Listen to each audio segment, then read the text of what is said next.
I remember sitting down in a conference room and watching this purple and blue FPS game on console and scratching my head and saying, was this really going to be it? Was this going to be the thing that defined Xbox?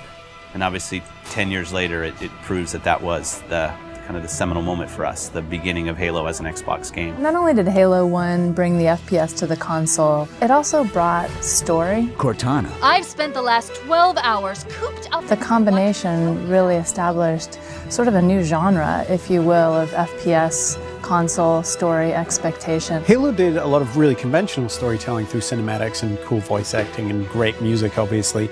But I think some of the storytelling that happens in Halo that's most inspiring to me is the storytelling that happens through the environment and the sandbox. While you were hit with all this great fiction that you could really kind of delve into and try to understand more about, at the same time you could just pick it up and play. All of that kind of came together to make a game that had not necessarily was completely different than what previous shooters had done, but got all of its individual formulas so excellently perfect. You had this incredible first-person shooter experience that I don't think anyone had ever even come close to before it. Halo was the beginning of me playing console games with my friends, and that's still how I always think about it.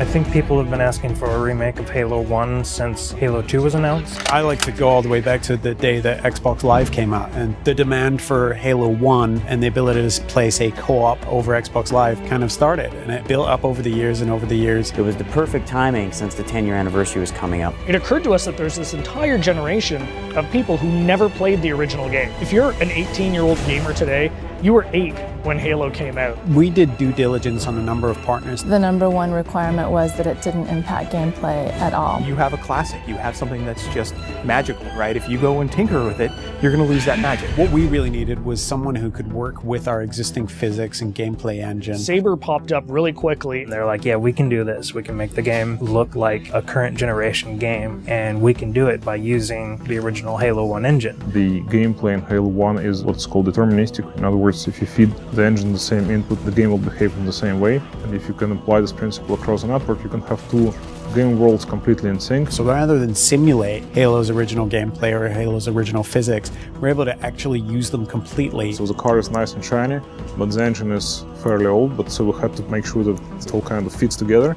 And then we had to speed up the engine to make sure it works in today's world.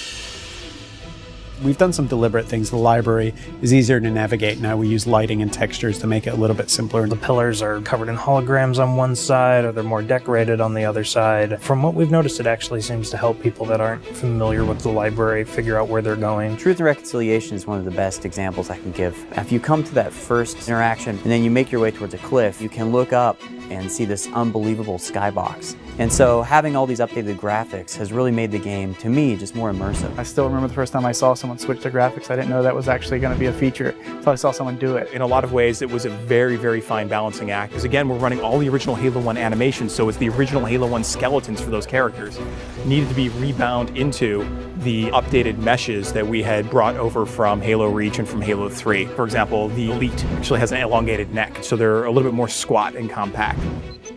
Cracking the case in 30 seconds.